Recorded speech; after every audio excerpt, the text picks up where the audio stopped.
Malapit na po pa Korea niya, shoutout. Oo nga eh, enjoy natin yan pagpunta doon. Kailangan natin mag ano, before, siguro mga third week, ano na tayo, magre-ready na tayo.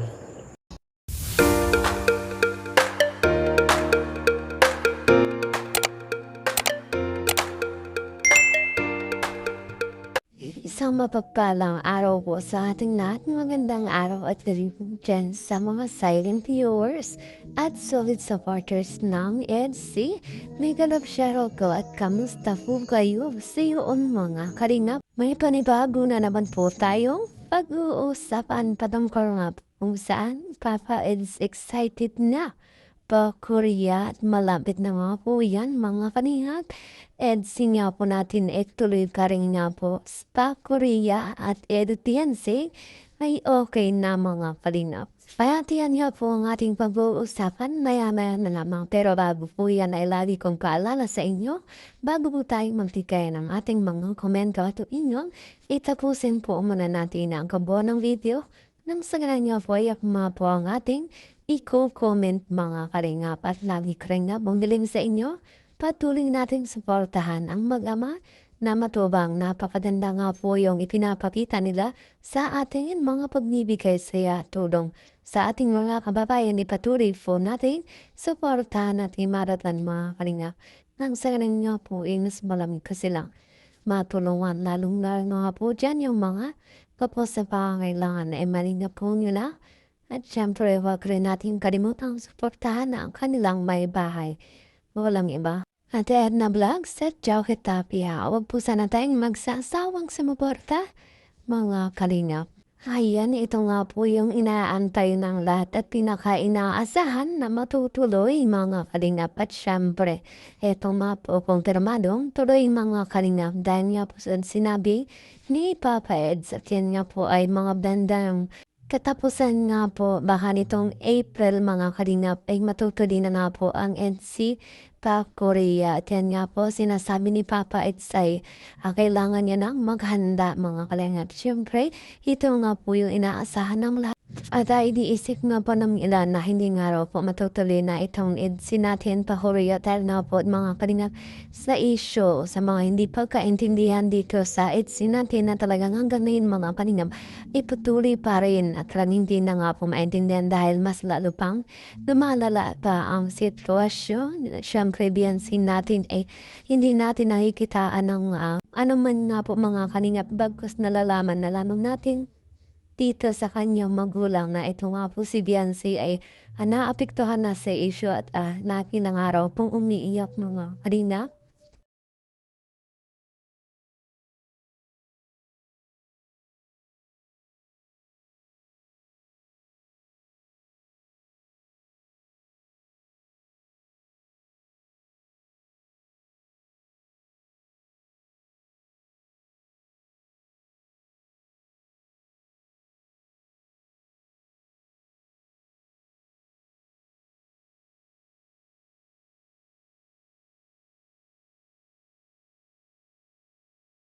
Dagdag pa nga po dyan yung mga taong nakapalibot dito kay Beyonce nating mga kanap na nakapagbigay ng malalang sitwasyon.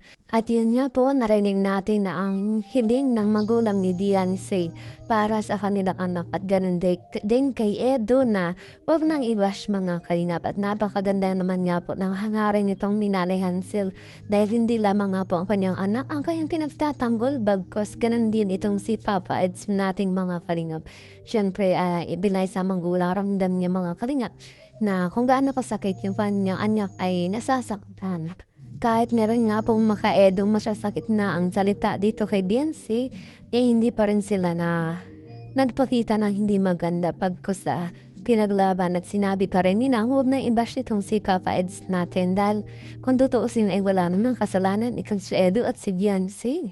Sa ngayon mga kalingapay, maging maayos na dapat ang lahat at huwag nang i-bash pa itong si Beyonce natin dahil yun naman talaga ang ikabubuti para sa kanilang dalawa. At syempre, sa ating inaabangang pagpunta sa Korea ng EDC. Nawa nga po mga kalingap matutuloy na ng sagunan mabawasan ang hindi magandang isipin ng mga viewers at mga supporters nating dyan. At syempre dapat nga po ay happy lamang.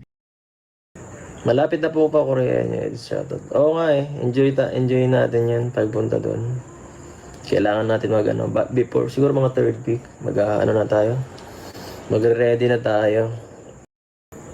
Para sa Korea kasi sigurado limited ang vlog natin dyan. Sa ngayon nga po mga kalingap, piyansin natin ay nasa bakasyon pa na kung saan nandun sa lugar ng kanilang kamag-anak. At syempre mga kalingap, napanood din natin dito sa live ni Dr. Love na si Biansing nga po ay kahit nandun sa lugar ng kanyang kamag-anak ay patuloy pa rin nga pong naapektuhan at sinasabing umiiyak ito mga kalingap. At syempre kahit naman lumayo ito si Biansing natin, kung patuloy rin nga rin namang napapanood o naririnig yung mga issue patungkol sa kanila ni Papa Eds, yung mga pangbabash nga po ng mga maka-ento dyan. Na sinasabing mapanapit nga pong magsalita laban dito kay Beyonce, na siya nga pong kinalungkot ni Beyonce na sobrang siyang napiktuhan mga kalingap. At napanood nga po natin mga kalingap dito sa upload ni Kalingap Rob na si Edith Beyonce natin ay nag-usap na rin mading ang kanyang magulang ni Beyonce ay humingi nga po ng paumanhin o pasensya itong si Papa is natin sa kanyang nagawang hindi nagustuhan ng magulang ni Beyonce at ganon din si Beyonce natin. Siyempre sa magulang ni Beyonce ay mabait naman talaga mga kalingap at binigyan ng kapatawaran kung ano man po yung nagawa ni Papa Eds natin. May mga samaan man ang loob pero sa huli mga kalingap ay naging okay na din ang lahat at syempre okay na nga po itong si Beyonce at si Papa Eds natin mga kalingap. At ayun nga po, hindi lamang sila nagkaintindihan.